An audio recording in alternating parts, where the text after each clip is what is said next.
16 মে আমরা রাজশাহীতেই বিভাগীয় সমাবেশ করব। 13 জুন চট্টগ্রামে বিভাগীয় সমাবেশ করব। গণভোটের রায় বাস্তবায়নের দাবিতে এবার তৃতীয় দফায় 3 মাসের কর্মসূচি দিল 11 দলীয় ঐক্য। বৃহস্পতিবার মগবাজারে জামায়াতের কেন্দ্রীয় কার্যালয়ে সংবাদ সম্মেলনে এই ঘোষণা দেওয়া হয়। কর্মসূচি অনুযায়ী দেশের 7 বিভাগে হবে সমাবেশ, আর অক্টোবরে মহাসমাবেশ করা হবে ঢাকায়। গণভোট, মানবাধিকার কমিশন, গুম প্রতিরোধ ও প্রতিকার অধ্যাদেশ এবং পুলিশ কমিশন সহ কয়েকটি অধ্যাদেশ সরকার বাতিল করার পর থেকেই টানা আন্দোলন করে আসছে 11 দলীয় ঐক্য। প্রথম ও দ্বিতীয় দফার আন্দোলন শেষে এবার তৃতীয় দফা। মগবাজারে জামায়াত ইসলামীর কার্যালয়ে বৈঠকে বসেন 11 দলের নেতারা। এরপর আসে টানা 3 মাসের ধারাবাহিক কর্মসূচির ঘোষণা।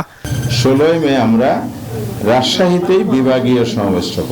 13 জুন চট্টগ্রামে বিভাগীয় সমাবেশ করব।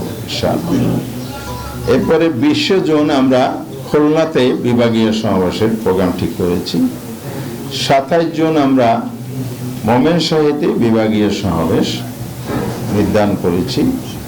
এরপরে 11 জুলাই রংপুর বিভাগীয় সমাবেশ।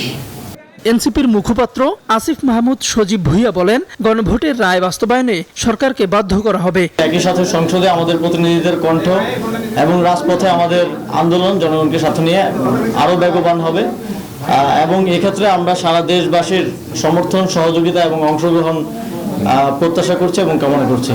বিভাগীয় সমাবেশ শেষে অক্টোবরে ঢাকায় মহাসমাবেশ করবে 11 দলীয় ঐক্য। সংবাদ সম্মেলনে জানান নেতারা। জনমত গঠন এবং আমাদের যে রাজপথ। তাওহিদুল ইসলাম, নিউজ 24, ঢাকা।